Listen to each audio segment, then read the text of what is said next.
의 이름으로 기도드립니다. 아멘. 열왕기상 12장 말씀입니다.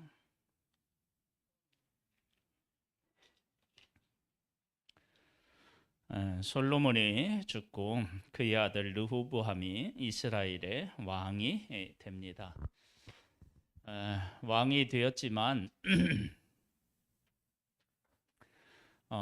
이스라엘이 남과 북으로 갈라집니다.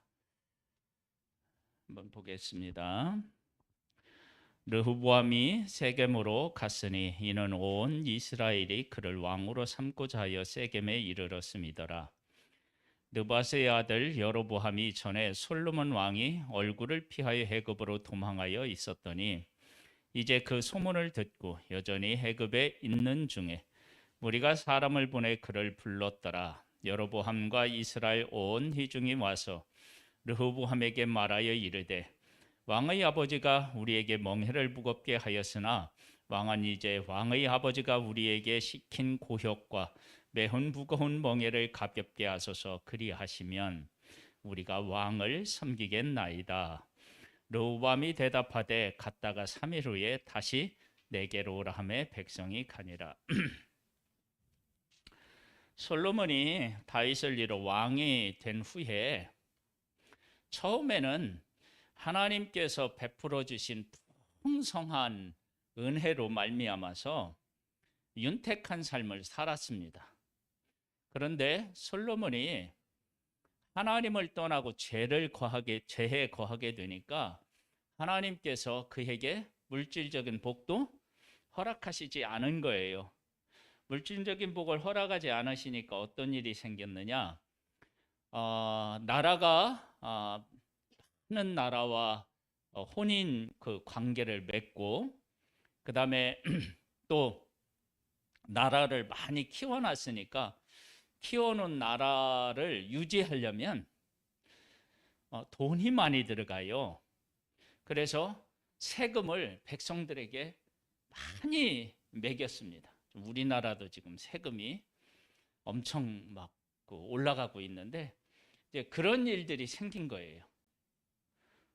그렇다 보니까 처음에는 솔로몬이 막 부귀 영화를 함께 누릴 때는 좋았는데 솔로몬이 너무 세금을 많이 거두니까 이제 세금을 좀 깎아줬으면 좋겠다. 그런 지경에까지 이르게 된 거예요. 그리고 나서 이제 솔로몬이 그때 죽고 르호보암이 왕이 되었어요. 그래서 르호보암 왕에게 이스라엘 백성들이 조건이 한 가지였어요. 한 가지. 그 한 가지가 뭐냐? 세금을 좀 감해주세요. 너무 힘듭니다. 그게 조건이었어요. 조건. 그러면 우리가 왕을 잘 섬기겠습니다. 그랬더니 어떤 일이 생겼느냐? 6절에 보면 르호보암 왕이 그의 아버지 솔로몬의 생전에 그 앞에 모셨던 노인들과 의논하여 이르되 너희는 어떻게 충고하여 이 백성에게 대답하게 하겠느냐? 대답하여 이르되 왕일 만일 오늘 이 백성을 섬기는 자가 되어 그들을 섬기고 좋은 말로 대답하여 이르시면 그들이 영원히 왕의 종이 되리이다. 그러니까 나이 많아서 솔로몬 왕을 섬겼던 사람들도 무엇을 알았느냐? 세금이 너무 강하다, 많다라고 하는 사실을 알고 있었던 거예요. 그래서 이제는 왕이 백성을 어떻게 해요? 잘 섬기면 된다. 그러니까 섬기는 것 중에서 첫 번째가 뭐냐면 세금을 감해주면 된다. 이제 그런 얘기를 한 거예요.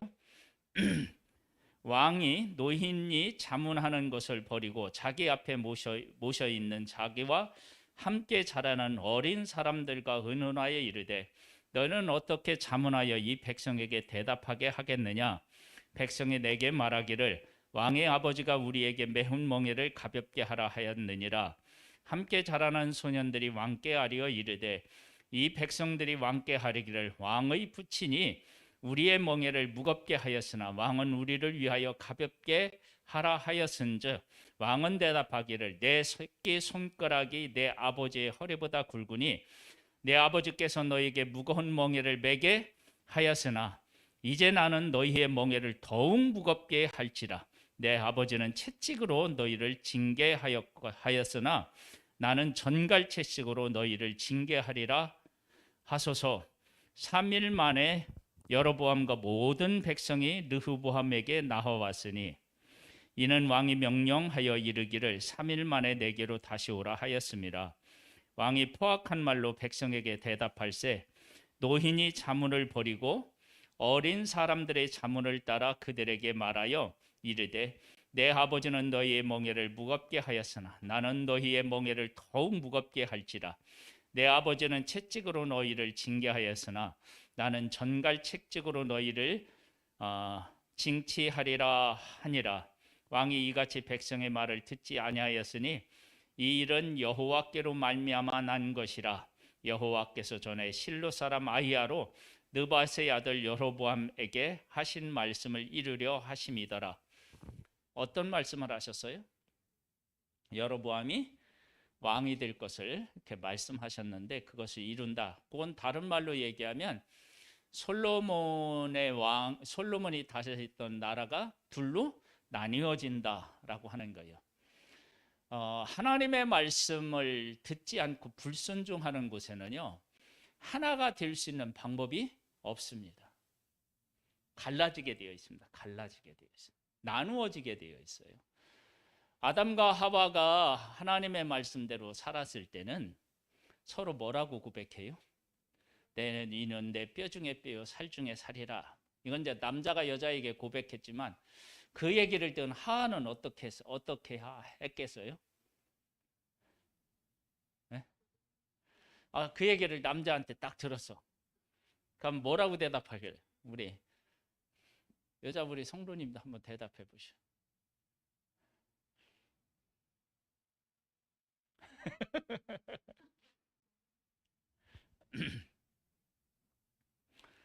몰라.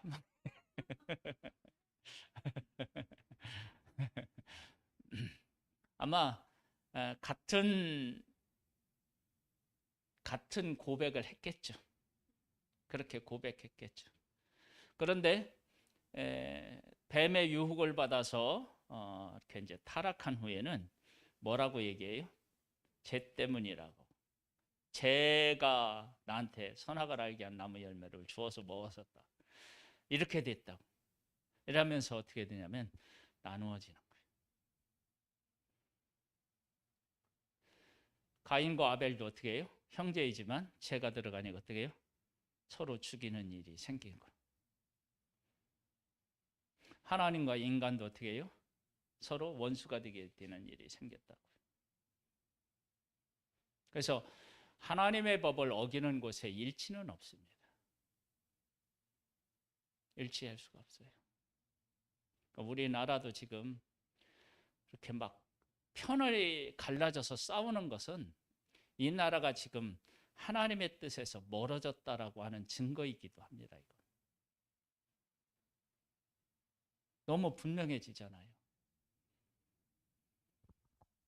지금 하나님하고 멀어지니까 어떻게 되느냐?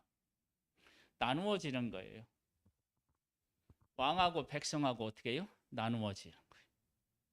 그 다음에 여기 또 이제 나오는데 유다, 다윗에게 속한 족속 유다와 다른 지파하고 어떻게 해요? 나누어지는 거예요.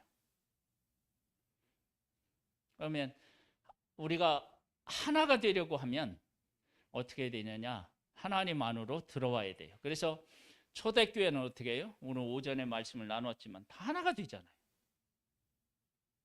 그러니까 하나님 안으로 들어오면 하나가 되고 하나님에게서 멀어지면 나누어지게 되어 있어요. 그 바벨탑을 쌓을 때도 그렇잖아요. 하나님을 향하여 교만하고 하나님을 향하여 대항하고 그랬을 때 어떻게 돼요? 하나님께서 다 나누셨어요. 외국에 가면 언어가 안 통하는 것 때문에요. 물론 손짓 발짓 하면 어느 정도 되지만 그래도 말로 통하는 거하고는 우리나라는 그래도 서비스 같은 게 좋잖아요. 그래서 우리가 뭐 하는 사람이 모르면 이렇게 챙겨주잖아요. 근데 외국에나 그런 게 없는 게 많아요. 태국에 저도 갈 때 공항에서 코리아라고 쓰는 걸, 그걸 우리나라 이름 쓰는 거, 그걸 하나를 빠뜨렸어요. 그러면 보통 우리나라는 어떻게 해요? 거기다 이렇게 써주고 이렇게 가잖아요. 왜냐하면 그 우리 저기 그 여권에 보면 우리나라 코리아라고 다 나와 있잖아요. 이렇게 해주고 그러는데 거기서는 나보고 빠꾸. 그리고 이제 통과하는 거예요. 언어가 말이 통하지 않으니까 참 힘들어요. 이제 하나님을 떠났을 때 생기는 일이에요. 자, 하나님께서는 이 일을 통해서 하나님이 원하셨던 것이 있었을 텐데 사람들이 하나님이 원하신 대로 했느냐? 그게 안 된 거예요. 16절로부터 보겠습니다. 온 이스라엘이 자기들의 말을 왕이 듣지 아니함을 보고 왕에게 대답하여 이르되 우리가 다윗과 무슨 관계가 있느냐? 이새의 아들에게 받을 유산이 없도다. 이스라엘아 너희는 장막으로 돌아가라. 다윗이여 이제 너는 네 집이나 돌아보라 하고 이스라엘의 그 장막으로 돌아가니라. 아니 우리가 무엇다고 이렇게 세금을 많이 내면서 섬기겠느냐? 지파도 다른데 니네 지파만 네 집이나 잘 다스려라. 그리고 이제 남북으로 갈라지는 거예요. 그러나 유다 성읍들에 사는 이스라엘 자손에게는 르호보암이 그들의 왕이 되니라. 12지파의 왕이 되었다가 지금은 어떻게 해요? 2지파의 왕이 되는 거예요. 2지파. 18절에 르호보암 왕이 역군의 감독 아돌함을 보냈더니 온 이스라엘이 그를 돌로 쳐 죽인지라. 르호보암 왕이 급히 수레에 올라 예루살렘으로 도망하였더라. 반역한 자들에게 신하를 보냈더니 신하를 어떻게 해요? 죽인 거예요. 정말 너는 싫다 이제 그렇게 이야기가 된 거예요. 이러한 나라를 누가 만든 거예요, 사실? 예? 솔로몬이 만든 거예요, 솔로몬이. 그러니까 솔로몬이 위대한 왕이라고 얘기하지만 이렇게 안으로 들어가 보면 솔로몬의 죄가 정말 큰 거예요. 남북으로 갈라지게 하는 원인을 누가 제공하느냐면 솔로몬이 제공을 합니다. 그래서 뭐 솔로몬의 지혜를 허락해 달라고 하지만 사실은 솔로몬이 그렇게 지혜로운 게 아니에요. 처음에만 지혜로웠지 그 다음에는. 그래서 다윗과 같은 경우는 하나님을 온전히 섬겼는데 그 온전히 섬기는 것이 진짜 지혜였음을 우리가 알 수 있습니다. 18절에요. 가지고 19절 이에 이스라엘이 다윗의 집을 배반하여 오늘까지 이르렀더라. 온 이스라엘이 여로보암이 돌아왔다 함을 듣고 사람을 보내 그를 공회로 청하여 온 이스라엘의 왕으로 삼았으니 유다 지파 위에는 다윗의 집을 따르는 자가 없으니라. 그래서 누구냐? 신하가 나머지 10지파의 왕이 되는 거예요. 그러니까 얼마나 이건 사실 창피한 거예요. 그렇죠? 르호보암이 예루살렘에 이르러 유다 온 족속과 베냐민 지파를 모으니 택한 용사가 18만 명이라. 이스라엘 족과 싸워 나라를 회복하여 솔로몬의 아들 르홈에게 돌리려 하더니 그랬더니 유다 지파와 어디예요? 베냐민 지파 사람들이 모여가지고 이게 이러면 안 된다. 나라가 둘로 나눠지면 되겠느냐. 그래서 나머지 10지파와 싸워서 이겨서 르호보암 왕에게 다시 돌려서 온 이스라엘 왕이 되려게 하려고 했던 거예요. 그랬더니 솔로몬의 아들 왕 르호보암과 유다 베냐민 온 족속과 그 남은 백성에게 말하여 이르기를 여호와의 22절로부터 다시 보겠습니다. 하나님의 말씀이 하나님의 사람 스마야에게 임하여 이르시되 솔로몬의 아들 유다 왕 르호보암과 유다와 베냐민 온 족속과 또 그 남은 백성에게 말하여 이르기를 여호와의 말씀이 너희는 올라가지 말라. 너희 형제 이스라엘 지파와 싸우지 말고 각각 집으로 돌아가라. 이 일은 나로 말미암아 난 것이라 하셨다 하라 하신지라. 그들이 여호와의 말씀을 듣고 그 말씀을 따라 돌아갔더라. 싸우지 마라. 이제 앞으로는 남과 북이 갈라져서 나라가 존재할 것이다. 싸우지 마라. 이제 그렇게 했어요. 이렇게 해서 왕이 된 여로보암이 정신을 차려야 될 거 아니에요. 하나님의 말씀을 따르지 않은 솔로몬, 하나님의 말씀을 따르지 않아서 솔로몬도 이런 나라를 만들어 놓았다면 나는 하나님의 말씀대로 살아야 되지, 그렇게 생각해야 될 텐데 여로보암의 제정신이 아니었던 거예요. 한번 볼까요? 여로보암이 에브라임 산지에 세겜을 건축하고 거기서 살며 또 거기서 나가서 분우엘을 건축하고 그의 마음에 이르기를, 스스로 이르기를 나라가 이제 다윗의 집으로 돌아가리로다. 만일 이 백성이 예루살렘에 있는 여호와의 성전에 제사를 드리고자 하여 올라가면 이 백성의 마음이 유다 왕 된 그들의 주 르호보암에게로 돌아가서 나를 죽이고 유다 왕 르호보암에게로 돌아가리로다 하고, 이에 계획하고 두 금송아지를 만들고 무리에게 말하기를 너희가 다시는 예루살렘으로 올라갈 것이 없다. 이스라엘은 너희를 애굽 땅에서 인도하여 올린 너희의 신들이라 하고, 하나는 베델에 두고 하나는 단에 둔지라. 이 일이 죄가 되었으니 이는 백성들이 단까지 가서 그 하나에게 경배함이더라. 참 이게 안타까워요. 그러니까 솔로몬 때에 하나님의 백성들이 하나님을 어떻게 해요? 많이 떠나 있었다라고 하는 것을 알 수 있어요. 그래서 만약에 이런 일이 있었을 때 여로보암 왕이 이러면 백성들이 어떻게 했어야 돼요? 무슨 소리냐?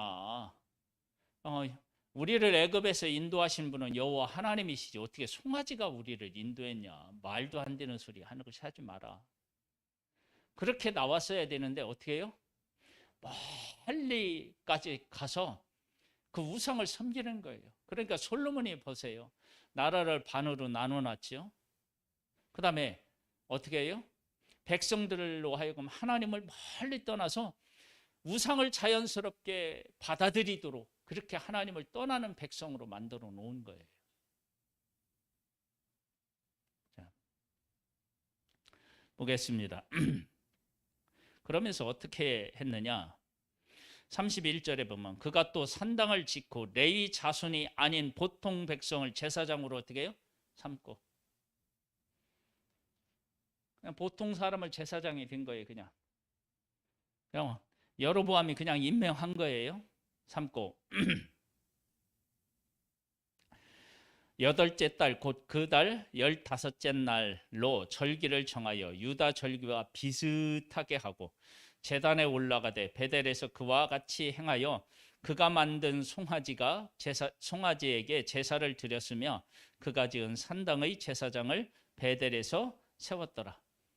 그러니까 절기도 6월절 그러면 애굽에서 나온 날 그렇게 정확하게 지켜야 되잖아요. 그게 아니라 비슷한 날짜를 정한 거예요. 그러니까 지금 이스라엘은 하나님에게서 어떻게 해요? 완전히 떠나는 거예요. 그래서 북쪽 이스라엘은 한 번도 선한 왕이 나오지가 않습니다. 그렇게 하다가 722년에 아수르에게 의해서 망하죠.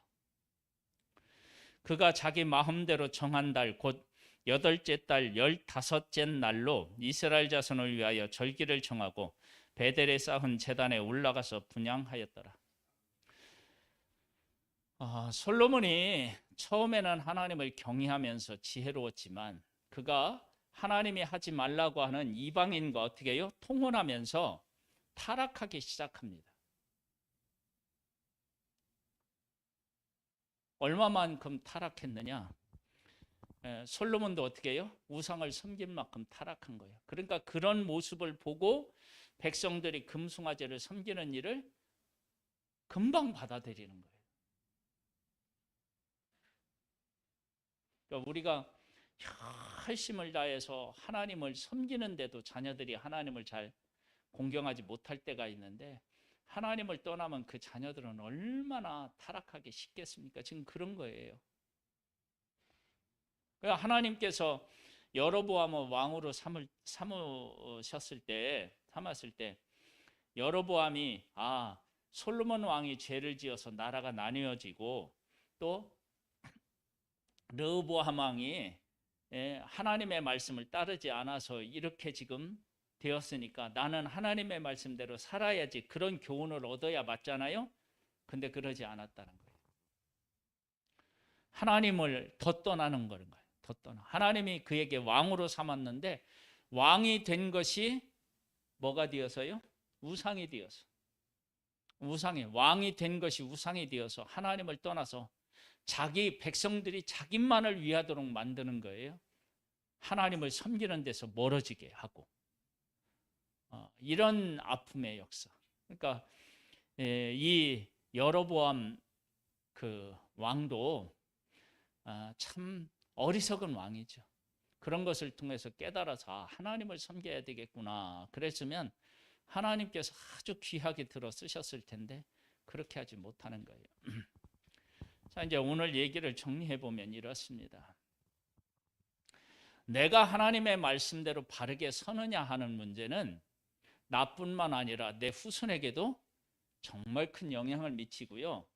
지금 내가 하나님의 말씀대로 살아가느냐 안 살아가느냐 이에 따라서 내 주변에 미치는 영향이 그만큼 크다는 것을 알 수 있습니다. 그래서 내가 누리는 것이 하나님을 떠나서 누리는 것이 아니라 하나님이 주시는 것으로 누려야 다른 사람에게 나누어 주면서 풍성함을 누릴 수 있는 거예요. 만일에 내가 하나님을 경외하지 않고 내 영광을 누리려고 한다, 그러면 사람들에게 크나큰 고통을 안겨다 주는 거예요. 그 누군가에게. 그래서 지금 하나님을 떠난 사람들이 어떤 영광을 누리고 있다 그러면 나머지 사람들이 어떻게 해요? 큰 고통 속에 있는 거예요. 그러니까 하나님을 떠나면 나누어지고, 그리고 하나님을 떠나면 다른 사람에게 어떻게 해요? 큰 고통을 안겨다 주는 일들이 생겨요. 근데 하나님 안으로 들어오면 어떻게 되느냐? 나도 풍요로워질 뿐만 아니라 다른 사람도 풍요롭게 할 수 있고, 나뉘어졌던 것도 어떻게 해요? 하나가 되는 은혜가 임하는 거예요. 그래서 초대교회는 온 교회가 한 마음 한 뜻이 되었어요. 그리고 나누어졌어요. 우리가 하나님 안에 거함으로 말미암아서 하나가 되고 나누어지는 풍성한 은혜들이 우리 교회나 우리 성도님들의 가정이나 개인에게 임하기를 주님의 이름으로 축복합니다. 할렐루야. 하나님 아버지 감사합니다. 하나님 안에 거하고 하나님이 주시는 복을 받아 누림으로 말미암아 사람들의, 나와 함께 있는 사람들에게 복을 끼치는 복된 삶이 될 수 있게 되기를 소망합니다. 솔로몬이 처음에는 하나님을 경외함으로 하나님이 주시는 복을 받아 누렸지만 나중에는 하나님을 떠남으로 말미암아 그 시대 사람들을 힘들게 했고, 그 후대 사람들은 남북으로 나라가 나뉘어지는 아픔을 겪게 했습니다. 하나님, 우리에게 정말 은혜를 베풀어 주셔서 하나님의 말씀에 순종함으로 하나가 되게 하는 은혜, 하나님께서 주신 그 놀라운 복을 우리 주변에 있는 사람들과 함께 누리는 그런 복된 우리의 삶이 되기를 소망합니다. 아버지 하나님, 하나님만 바라보고 의지하는 우리들 되기를 원합니다. 지금은 우리 주 예수 그리스도의 은혜와 하나님 아버지의 독생자를 보내주신 그 크신 사랑하심과 성령님의 교통하시고 감화하시고 이끄시고 승리케 하시는 역사가 예배를 드린 사랑하는 성도들 위해 이제로부터 영원토록 함께 있을지어다. 아멘.